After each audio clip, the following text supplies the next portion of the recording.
Hello friends, সবাই কেমন আছো? আই হোপ সবাই খুব ভালো আছো। অনেকদিন পরে আমি আরেকটা ছোট্ট ভ্লগ নিয়ে তোমাদের কাছে চলে এসেছি। দিনটা ছিল মঙ্গলবার। ব্লগটা শুরু করেছিলাম, ভেবেছিলাম যে বেরোবো, সেটাও একটু ডকুমেন্ট করে রাখবো, কিন্তু আর সেদিন বেরোনোই হয়নি। তো দুদিনে মিলে এই ব্লগটা তৈরি করেছি।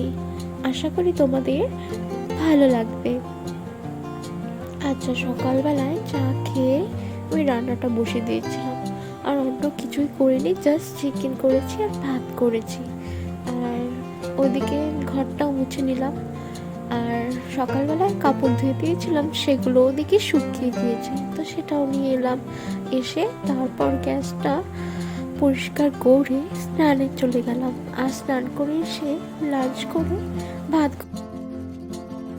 আর যেহেতু আর সেদিন বেরোনো হয়নি, আমি আর ব্লগটা করিনি। আর আমি তারপর নেক্সট ডে থেকে ব্লগটা স্টার্ট করেছি। আমি হাজব্যান্ডকে বলেছিলাম যে আজ শুধু ডিম রান্না করবো, আর বেশি কিছু এলো না। আর কার কথা কে শোনে, সেই পুঁই ডাঁটা শাক সব নিয়ে এলো। তো আমি পুঁই শাক করেছিলাম, আর মাছের ডিম দিয়ে আলু ডাঁটা দিয়ে একটা তরকারি করেছিলাম, আর কিছু রান্না করিনি।